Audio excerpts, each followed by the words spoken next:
Science, way back, established the theory of inheritance of traits passing from one generation to another through genes, and similarly, the likelihood and risk of certain diseases. This increased likelihood of developing a particular disease based on a person's genetic makeup is called genetic predisposition or susceptibility. This genetic predisposition results from specific genetic variations inherited from parents. However, these genetic changes contribute to the development of a disease but do not directly cause it. For example, a sibling inherits a disease from a parent, while others will never be within the same family.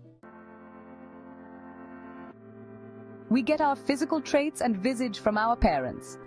If I assume you as a parent reading this blog right now, you must also have solid plans to gift your child some beautiful and meaningful things. And this could be excellent education, great career guidance, and building their financial fortunes. But have you given any thoughts on their physical health and mental well-being that your current habits would unknowingly be giving them? Let us not keep this blog philosophical and know some facts that can illustrate the importance of parents striving for a healthy lifestyle continuously.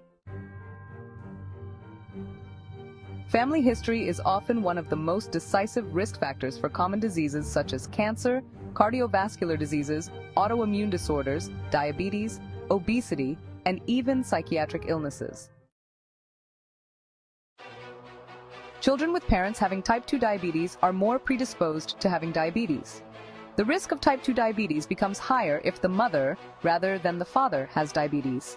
If both parents have diabetes, the risk factors increase to about 70%. Overweight parents have an 80% chance of transferring obesity to their kids.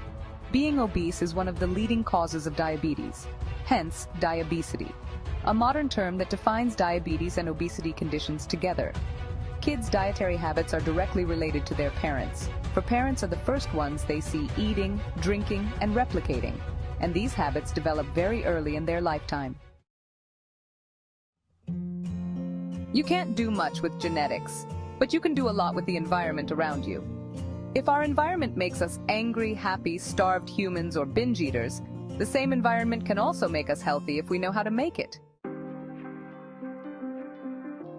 Go back to the 90s when junk food was not readily available like it is now in your fridge or mobile applications. We relied on homemade snacks instead of binging junk every evening, day, and weekend. In the last 20,000 years, our gut has not changed much, but our food habits have changed drastically and dramatically in the last 20 years. We eat more packaged and processed foods than pure, naturally sourced meals.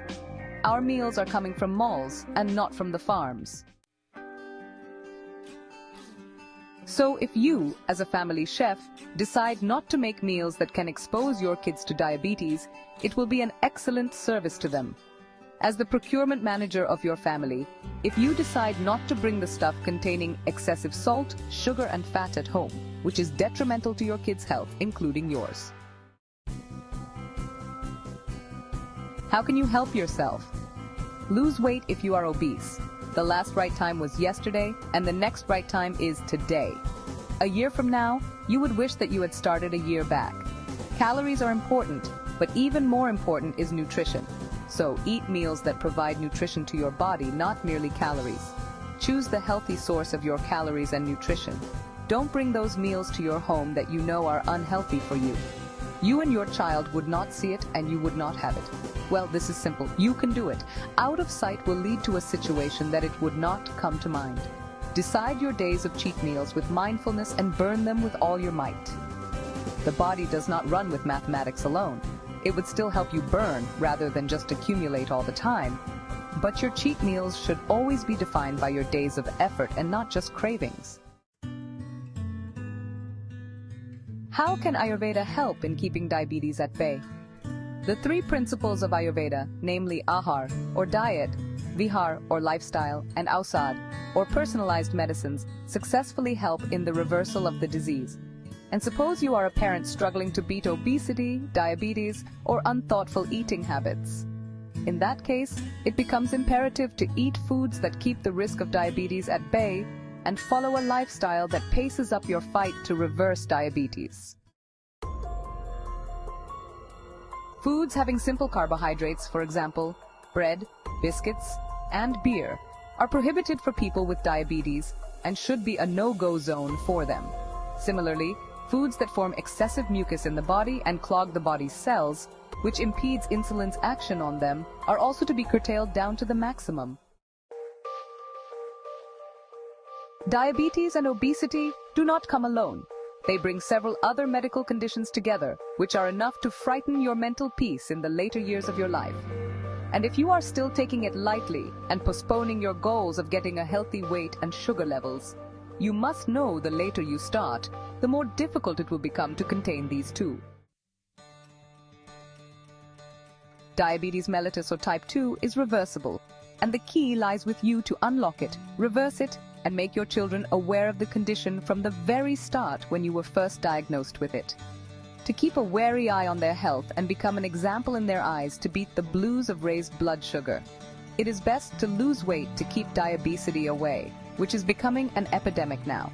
If you are obese, you need to lose weight without any second thought, and you need to minimize the consumption of the meal types that are causing your sugar levels to be high. These two wise acts can keep you healthy and create a healthy environment around you to transfer healthy genes to your coming generations.